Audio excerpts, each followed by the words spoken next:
Hey folks, today I'm going to try something that my buddy Sal over at the Root Boy Cooks tried, and I think a few others have tried it, but I'm not really sure. But it's a quick aged steak. Now normally a dry aged steak will take about 28 days, and it involves some products that you're going to have to buy, and it's kind of expensive if you ask me. But I saw this quick aged method that Sal showed that I want to try out. He actually included a link, and I'll include a link in the description box below of this. This was from Nathan Mervold at Modernist Cuisine at Home. And he simulates the same process, but only in a short amount of time.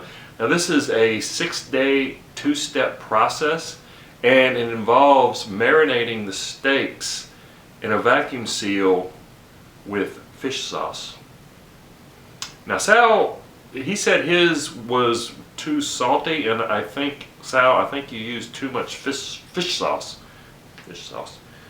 Because it actually calls for 1.5 tablespoons of fish sauce, and I think Sal used 1/4 cup for one steak, so that might be too much. He did say it was really salty, and fish sauce is pretty salty. So let me show you the ingredients you're going to need, and then I'll show you how I'm going to do this. And this is going to take 6 days. So today is Sunday, so Saturday I'll be throwing these steaks on the grill, so stay tuned. What I have here are 2 8-ounce New York strip steaks, and these are USDA Choice All Natural. You could go with Prime if you wanted, or you could go with Select. I'm really not a fan of Select, but I do like Choice. And I have here some fish sauce. This is my favorite brand of fish sauce. It's the 3 Crab, made in Vietnam. And the ingredients are anchovy extract, water, salt, fructose, and hydrolyzed vegetable protein. And I think the fish sauce that Sal used actually had MSG in it, so that probably added to the over salty flavor. So if you can find fish sauce that doesn't have MSG in, I would suggest using it. But the 3 Crabs is a really good brand that I highly recommend. And then I have a Ziploc bag and a straw, and I'll show you how to use that. So let me get everything ready here, and let's get this fish sauce in and get this going. I'm going to add my steaks to the Ziploc bag. Now normally I would use, for this, and I think it would be perfect, would be to use my what's it called? Food vac, my Food Saver Food Vac, and I would individually do these. And 1.5 tablespoons is basically 4 teaspoons, so I would divide that. I would use 2 teaspoons per steak in one of those vacuum seal bags. But for this, I'm going to use the Ziploc bag, and I'm simply going to pour the fish sauce in the bag, and I'm going to wash my hands because they're fishy now. I'm just going to close the Ziploc bag lid a bit. Now, this is a 1-gallon freezer bag. I'm just going to kind of toss this around to coat that steak really well. And I think the theory or the concept behind this is that salty fish sauce pulls the moisture out of the meat and up to the surface. And this is the first step. So this will be refrigerated like this for 3 days. And then after the 3 days, you'll take these out, rinse them, pat them dry, and then wrap them in cheesecloth and set them on a rack in the refrigerator for another 3 days. Now I have bought dry aged steaks before and they are very expensive. So I'm really excited to see if this works. So now you could just squeeze out all the air if you want, but a very easy way of doing this is just zip this all the way to the end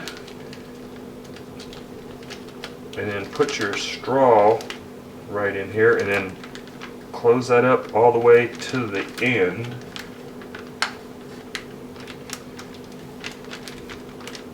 Make sure you have a good seal. And then we're going to suck the air out.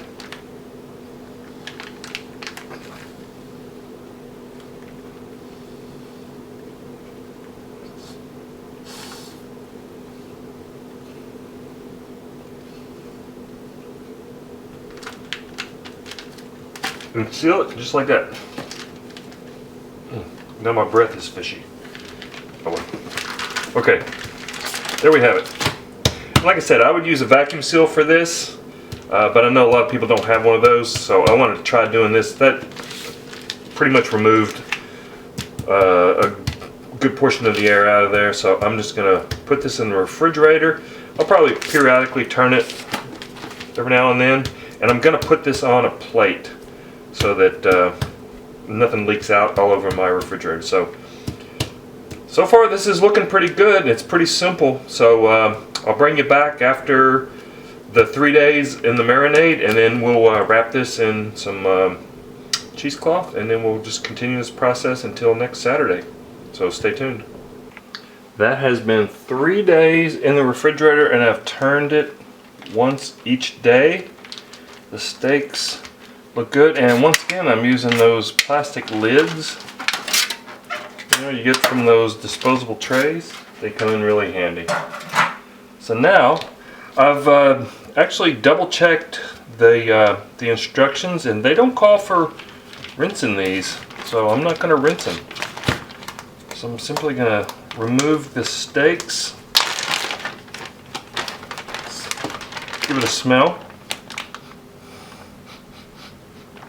Yeah, it's a slight fishy smell, but I kind of figured that with the fish sauce.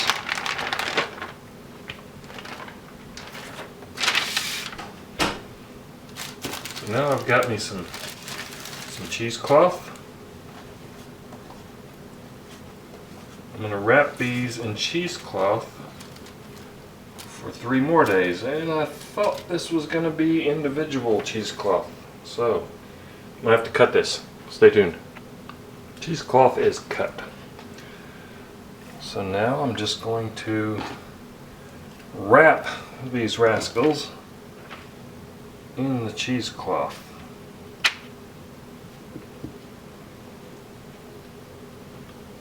Now it also said you could do this with paper towels, but I'm going to just go ahead and use cheesecloth.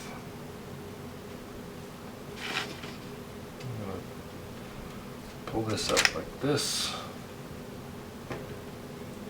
and wrap that around some more. Kind of seems like a mummification process, if you ask me. Okay, so I've got this one wrapped in the cheesecloth, and I'm just going to transfer this to a tray. And I'm going to get this one wrapped up as well, and then I'll bring you right back. Steaks are wrapped up tight as a mummy, and I'm putting them in my little refrigerator in my office because I did some more research, and some of the people were complaining that the steaks had picked up flavors from the refrigerator and were kind of off-putting. So I have here in my refrigerator nothing but canned beverages. Don't mind if I do. So there should not be any off-putting flavors. Okay, I'll see you back here in 3 days, and I'll grill these up on Saturday. Definitely want to stay tuned for this. Day 6, time to unwrap the steaks. Now, I've Had them in the vacuum sealed with the fish sauce for 3 days, and then after the 3rd day I took them out and wrapped them in cheesecloth. I did not rinse them, but I think I'm going to rinse them before I cook them. It really depends on how they turn out after this, because I did notice they were very fishy smelling. Oh, that looks really good. Definitely looks like a dry-aged steak. Let me get this one unwrapped.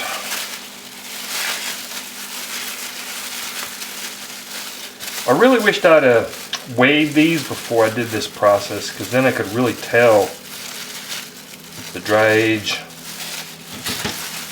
is going to work. Because that's the whole idea, is to reduce the weight,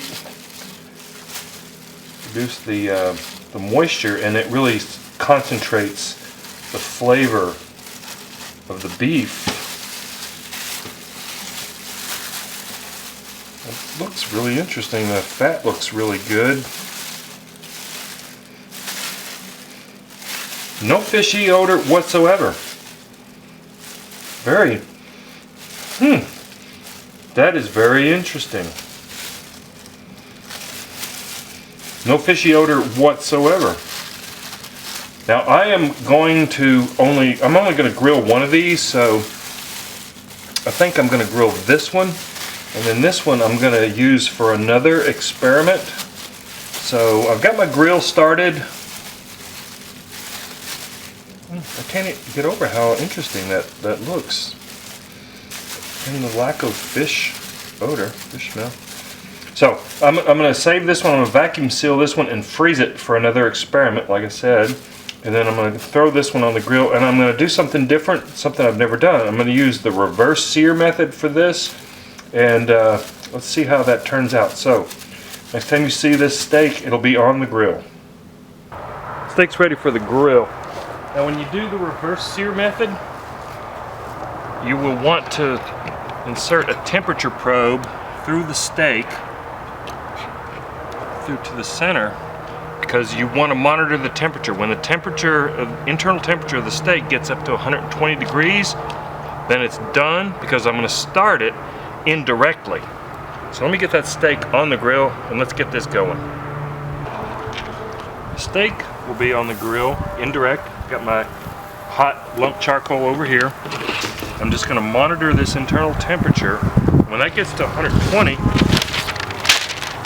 it's time to sear. So stay tuned. Internal temp has hit 120. Now, time for the sear. I'm going to leave the thermometer in it. I want this to get to 140 for a medium rare. So stay tuned. Well, that only took a few minutes. Internal temp hit 140. So now I'm just going to pull this. First I'm going to remove, actually I'm going to remove the steak to the plate first and let those juices go back into the steak. Steak has been resting for 5 minutes, and man, this looks incredibly juicy. I'm going to cut it right in the center. But I want to say that I purposely did not season this with any salt or pepper, because I want to taste the beef flavor on its own. So let's cut into this and see what we got.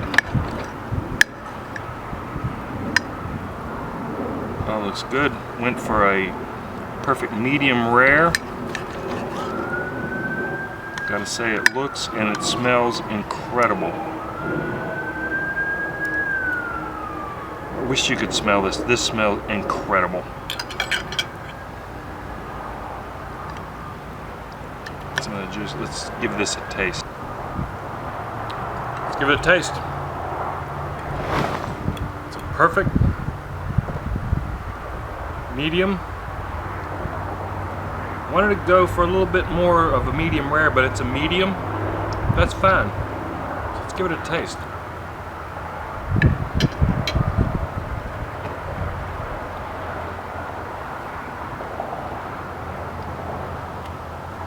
Oh, that's good.